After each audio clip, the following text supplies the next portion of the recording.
জাহাঙ্গীর আমরা সবাই জানি অভিষেক বন্দ্যোপাধ্যায় ডায়মন্ড হারবারে যে একটা সাম্রাজ্য, একটা কালো সাম্রাজ্য চলছে, তার সেনাপতি হচ্ছে জাহাঙ্গীর। জাহাঙ্গীর সম্পর্কে একটা কথা শোনা যায়, এটা কিনা আপনারাও জানেন, আমি জানি না এখানে নিশ্চয়ই আপনারাও এটা স্বীকার করবেন।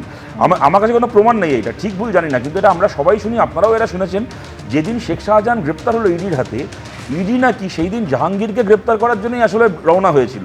যে কোনো কারণেই হোক রাস্তায় এমন কিছু জাহাঙ্গীর এত ক্ষমতাবান, রাস্তায় এমন কিছু ফোনটোন চলে আসে যে ইডিকে গাড়ির স্টিয়ারিং ঘুরিয়ে শেখ শাহজাহানকে ধরতে চলে যেতে হয়, জাহাঙ্গীরের ওখান থেকে রুট বদলে নিতে হয়। তো যে কারণে ইডির রুট পাল্টে গেছিল, সেই কারণেই কোনো কারণে সিঙ্গাম ফিঙ্গামের রুট পাল্টে গেল কিনা, এই লোকটা কি এতটাই ক্ষমতাবান কিনা আলোচনা করব। এবং এই জাহাঙ্গীরের প্রসঙ্গ উঠে আসছে, শেখ শাহজাহানের প্রসঙ্গ উঠে আসছে, সন্দেশখালীর দিকে আমরা নজর রাখবো, এই বিষয়ে আপডেট আপনাদেরকে দেবো। কিন্তু তার আগে এই নিয়ে আমি একটু প্রদীপ্ত রিঅ্যাকশন। না দেখো, শেখ শাহজাহান হোক বা জাহাঙ্গীর হোক, ক্ষমতা যদি এতটা হয় যে গাড়ি ঘুরিয়ে নিতে হচ্ছে, আর তারপরে বদনামের রাজনীতির জন্য দিনের পর দিন আমাদের বামপন্থীদের কাছ থেকে, সিপিএমের, বিজেপির কাছ থেকে শুনে যেতে হচ্ছে যে চোরের দল চোরের দল, তখন না খুব অবাক লাগে। তাহলে এই ন্যারেটিভটা কিসের ন্যারেটিভ? এই চিন্তাটা কিসের চিন্তা? প্রতিনিয়ত একটা ম্যানুফ্যাকচারিং ডিসেন্টের জন্য একটা দলকে মেলাইন করা, তারপর প্রমাণ না থাকার জন্য, ধরো এই তৃণমূল আসার পরে নাকি কতগুলো কমিশন হয়েছে, বামপন্থের বিরুদ্ধে কিচ্ছু প্রমাণ হয়নি, তাহলে কি সেইটাও আমরা বলবো একই রকম ভাবে যে তার মানে আমাদেরও তো কিছু প্রমাণ হয়নি? না, আমি বলছি তাহলে পার্থ চট্টোপাধ্যায়কে সাসপেন্ড না করলেই হতো। টাকাগুলো তো চোখে দেখেছি, এক সেকেন্ড, টাকাগুলো তো চোখে দেখেছি, বামফ্রন্টের কোনো নেতার বাড়ি থেকে টাকা বেরোতে দেখেছি। তৃণমূল তো চোর, তো আইএসআই সামনে চোর, এটা ঘটনা। বামপন্থীরা খুনি, সেটা তো বোঝাই যায়। একটা লাইন শুধু অ্যাড করতে চাই, শাহজাহান আর জাহাঙ্গীর একটা কমন ব্যাপার আছে দুজনেরই।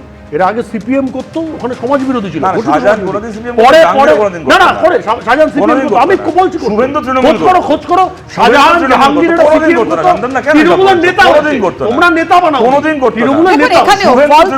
মহিলারা যারা এগিয়ে এসে বারবার করে অভিযোগ করছেন যে ওরা যা চেয়েছিল আমরা তাই দিয়েছি, তবু স্বাধীনতা পেলাম কই।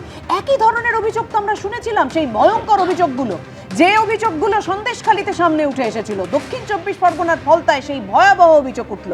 তৃণমূলের পঞ্চায়েত প্রধানের গ্রেফতারি চেয়ে পথে নামলেন মহিলারা। এই ঘটনা, ওই যে বললাম, মনে করিয়ে দিচ্ছে উত্তর 24 পরগনার সন্দেশখালীর কথা। দেখুন,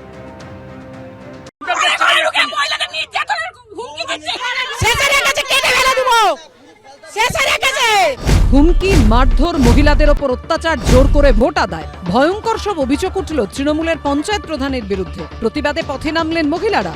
ভোট মিটতেই ধুন্ধুমার বাঁধল দক্ষিণ 24 পরগনার ফলতায়। আমরা আমাদের নিরাপত্তাহীনতায় ভুগছি, আমাদের নিরাপত্তা দরকার আছে। গণনা তাও হয়নি, তাতেও এই অবস্থা। গণনা হলে তাহলে কি হবে?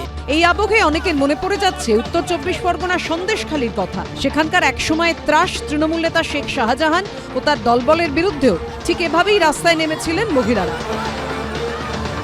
2024 লোকসভা ভোটের আগে উত্তাল হয়েছিল সন্দেশখালী, আর এবার বিধানসভা ভোট শেষ হতেই সন্দেশখালীর ধাঁচে রাস্তায় নামলেন ফলতার মহিলারা।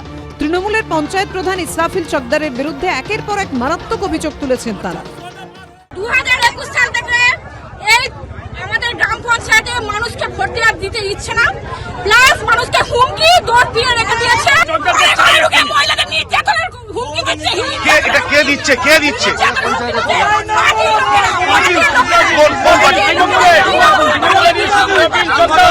আমার নিরাপত্তা চাই, আমাদের নিরাপত্তা চাই, মহিলা নিরাপত্তা চাই, পথে ঘাটে বাড়িতে সব জায়গায় আমাদের নিরাপত্তা দেওয়া হোক।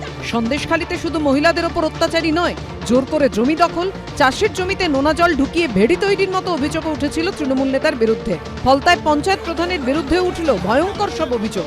21 সালে আমার ঘর 10 লক্ষ টাকার মাল লুট করেছে, ঠিক আছে? 21 সালে মূল লুট করার পরে 19 রকম ক্ষতি করেছে। আরে আমাদের 5 জনকে ভোটও দিতে দেয়নি। তোরা কেন আমার ছেলেকে মাল লিখে? 5 বছর আগে যে ভোট হয়েছিল, তখনও আমাদের গ্রামের মেয়েদের যারা বিজেপি করেছিল, সেই বাড়ির মেয়েদের ধরে 5 বছর আগে মেয়েদেরকে ধরে মেরেছে। আমরা দেখেছি, আমরা খুব ভয়, ঘর থেকে বেরোতে পারিনি। এবছরও 5 বছর পরে দীর্ঘদিন ধরে মহিলাদের ক্ষোভ জমতে জমতে তার বিস্ফোরণ হয়েছিল সন্দেশখালীতে। কার্যত একই ছবি এবার ফলতায়। ফলতা তো বিখ্যাত না, ফলতার ডায়মন্ড হারবার মডেল আমরা দেখেছি কি ঘটছে না ঘটছে। নির্বাচন কমিশন তো সিদ্ধান্ত নিচ্ছে কি হবে। সেখানে দেখা যাচ্ছে কোনো প্রার্থীর সিম্বলের উপরে সেলোটেপ লাগিয়ে দেওয়া, যাতে করে বাইরে থেকে বোঝা জানা যায় সেই প্রার্থীর নাম্বারটা কোথায়, কোন জায়গায় টিপতে হবে তাকে।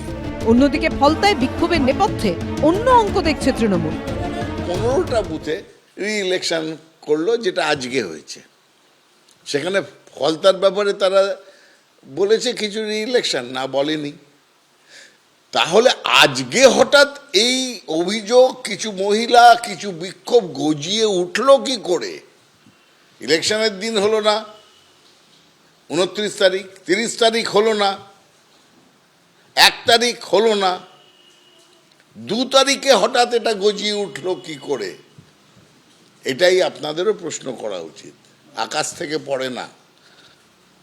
এবং যে দলের হয়ে ওরা কথা বলছে, যে তৃণমূল কংগ্রেসকে অভিযোগ করে আমরা বিজেপির সমর্থক তাই কষ্ট বা ভয় দেখানো, সেই পার্টি তাদের দায়িত্ব নিচ্ছে না, তারা কোনো অফিসিয়াল অভিযোগ করেনি। জাহাঙ্গীর খান কে মমতা বন্দ্যোপাধ্যায়, বিশেষ করে আমি অভিষেকের কথা বলবো, মমতা বন্দ্যোপাধ্যায় ওটা দেখেন না অতটা, আমার কাছে যা খবর, অভিষেক বন্দ্যোপাধ্যায় ফলতা একটি হিন্দু প্রধান এলাকায়, যেখানে হিন্দু জনসংখ্যা সব থেকে বেশি, সংখ্যাগরিষ্ঠ, সেখানে জোর করে জাহাঙ্গীর খানকে নেতা বানিয়েছেন এবং তাকে প্রার্থী পদও দিয়েছেন।